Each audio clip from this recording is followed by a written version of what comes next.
the shadow of Blue Ridge. The air was crisp and heavy with the scent of pine and damp earth as I stood on the porch of my cabin in the Blue Ridge Mountains.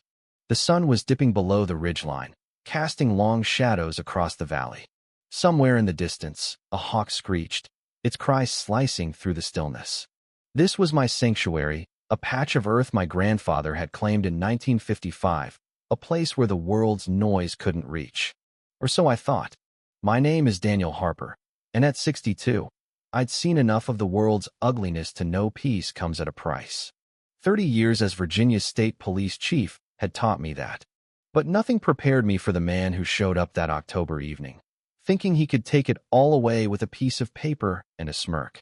He called himself Victor Langley, a slick-talking suit from the Pine Hollow Homeowners Association, 3 miles down the valley. His loafers gleamed, his cologne stung my nose, and his voice dripped with the kind of arrogance that comes from never hearing no. Flanked by 2 beefy escorts in black polo shirts, he waved a document in my face, claiming my new cedar fence built to protect the garden my late wife, Ellen, had always wanted was a violation of community standards. He demanded it come down. Today. Simple, he said, his lips curling like he'd already won. Simple. That word hung in the air, as out of place as his polished shoes on my weathered porch. I'd met 1,000 liars in my career. The twitchy ones who couldn't look you in the eye. The smooth ones who could sell ice to a glacier. And then there were men like Langley, so drunk on their importance, they didn't even know they were lying. His escorts stood too close, their eyes blank, their bulk more show than substance. Hired muscle, not fighters. I sipped my coffee, the mug warm in my hands, and let the silence stretch. The lake beyond the cabin gleamed like obsidian, reflecting the darkening pines. Another hawk cried out, its echo lingering. This cabin wasn't just boards and nails. It was my grandfather's dream, the only place that still felt solid after the Grace and Casey botched raid that cost my partner, Tom, his life and left me with a forced retirement and a brass plaque I didn't want. This was where I came to drown out the ghosts. And now, this man, with his fake court order and his hired goons, thought he could take it from me. You listening, Harper? Langley snapped, his polish cracking. Or do my associates need to make this clearer? His goons shifted, flexing on cue. I set my mug down, the clink soft against the railing. You've talked a lot about your rules, Mr. Langley, I said, my voice low, steady. Now let's talk about mine. The trouble started small, as it always does. I'd built the fence myself, post by post, to keep deer out of Ellen's garden. My back ached for days, but my heart hadn't felt so light in years. It was a tribute to her, to the life we'd planned before cancer stole her away. Then came the first notice from Pine Hollow, a red slip of paper demanding I remove the fence. I burned it in the wood stove. A week later, I woke to find the fence smashed, rails splintered, and posts hacked apart. A message in broken cedar. So I rebuilt it, stronger, with steel posts sunk deep. Another message was sent right back.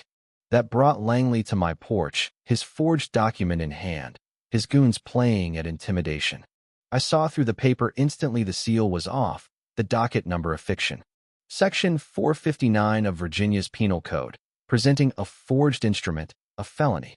His escorts, unlicensed and acting as enforcers, were flirting with Section 537B, impersonating an officer during a crime. Another felony, the kind that draws the Attorney General's eye. I laid it out for him, calm as a judge, and watched the color drain from his face. His smirk vanished, his confidence crumbling like dry clay. He and his men fled, tires squealing on the gravel drive, leaving only dust and the faint whiff of their fear. But I knew it wasn't over. Men like Langley don't slink away. They double down. That night, I sat in my grandfather's old rocking chair, a 12-gauge shotgun across my lap, listening to the forest. Sleep was a stranger. The peace I'd built here over 3 years was gone, replaced by a cold vigilance. Langley was a puppet, a front for something bigger. Someone with the resources to forge court documents and the arrogance to think they could scare me off my land. The real fight was coming, and I needed to know who I was fighting.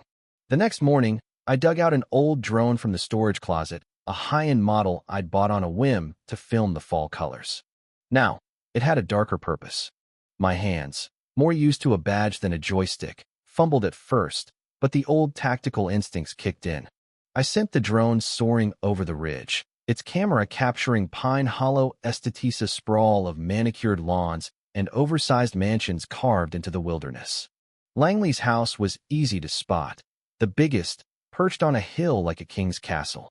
I spent an hour mapping his property, noting security cameras, access roads, and patrol patterns. I was building a file, gathering intelligence.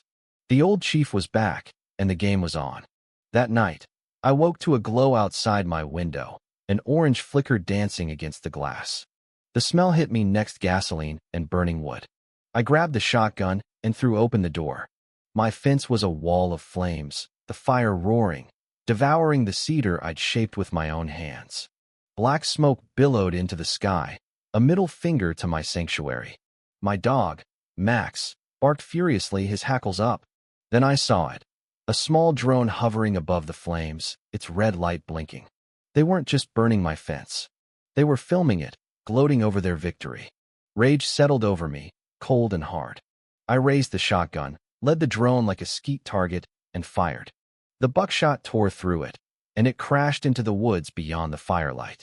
I didn't bother with the fire, the fence was gone. With Max at my side, I tracked the wreckage. The drone was a mess of plastic and wire, but the microSD card was intact. Back in the cabin, I plugged it into my laptop. The footage showed someone dousing the fence with gasoline, and then the blaze igniting.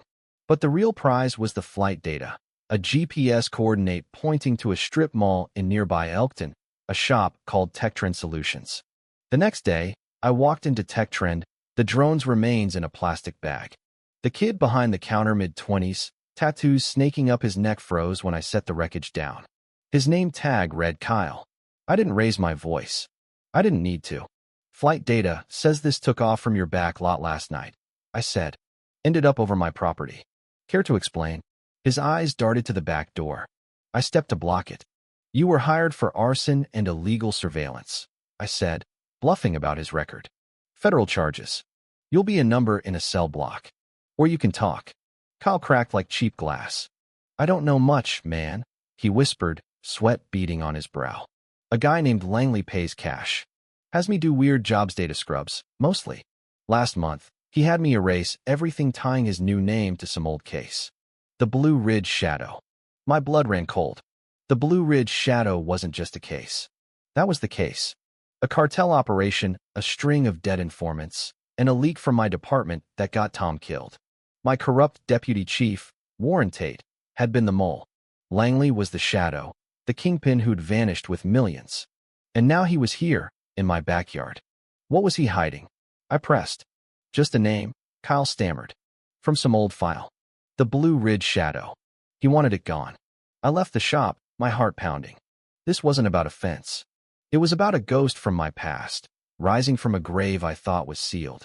Langley had found me. The question wasn't just who he was, I knew that now. It was what was on my land that he was willing to risk everything to protect. Back at the cabin, I couldn't sleep. Max lay at my feet, his eyes watchful. The ghosts were all here now, Ellen's gentle presence, Tom's angry demand for justice, and the shadow himself, wearing a new face. Why here? Why this corner of Virginia? I needed answers, and they weren't in Langley. They were in the land. The next morning, I drove to the county records office in Harrisonburg, a musty room smelling of old paper. I pulled deeds and plats, my old investigative instincts firing.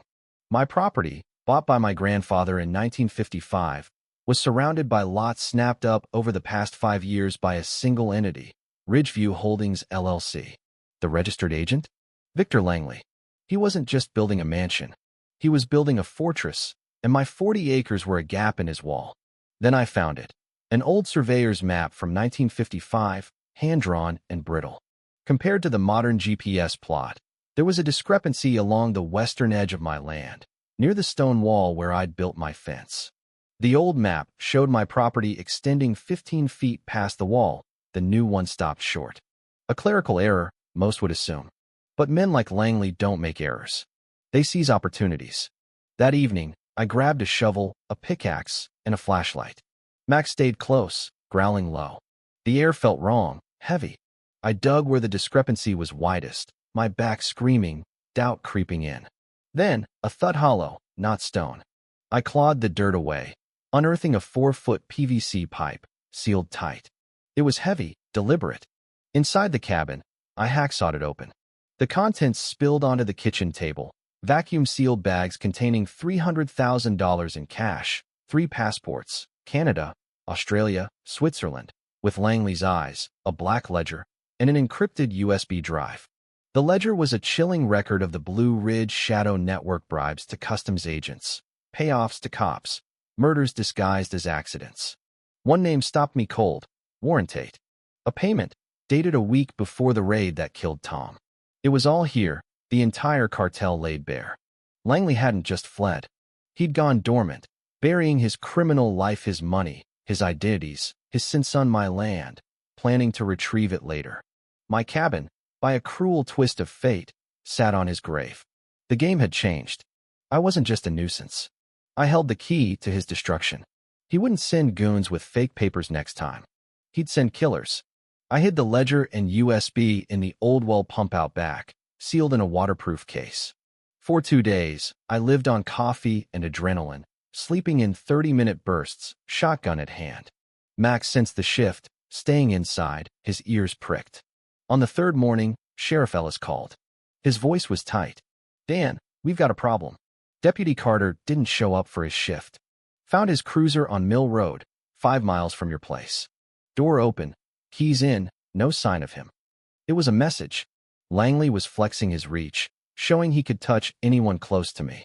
Then came the envelope, tacked to my woodpile. Inside, a photo of Max sleeping on the porch, a red laser dot on his head. Something snapped. They could burn my fence, threaten me, even take Carter. But Max? He was my last link to Ellen, to the man I'd been. That was a line you didn't cross. I was done waiting. I called Frank, a retired state police deputy director I trusted. "Frank, leak something," I said. "Make it look like it came from the sheriff's office. Say Daniel Harper found evidence tied to the Blue Ridge Shadow, and I'm handing it to the feds in 48 hours. You're painting a bullseye on yourself," Frank warned. "Good," I said. "I'm counting on it." The trap was set. Langley would come, and my 40 acres would be the battlefield. I turned the land into a killing ground, rigging tin cans on tripwires, fishing line with bells at choke points, and floodlights wired to a remote. I cleaned my weapons, a 12 gauge for close range, a .308 rifle for distance, and my Sig Sauer P226, an extension of my hand. Max watched, silent, ready. On the second night, at 2 a.m., Max growled. The monitor showed 2 SUVs stopping a half-mile out, with no headlights.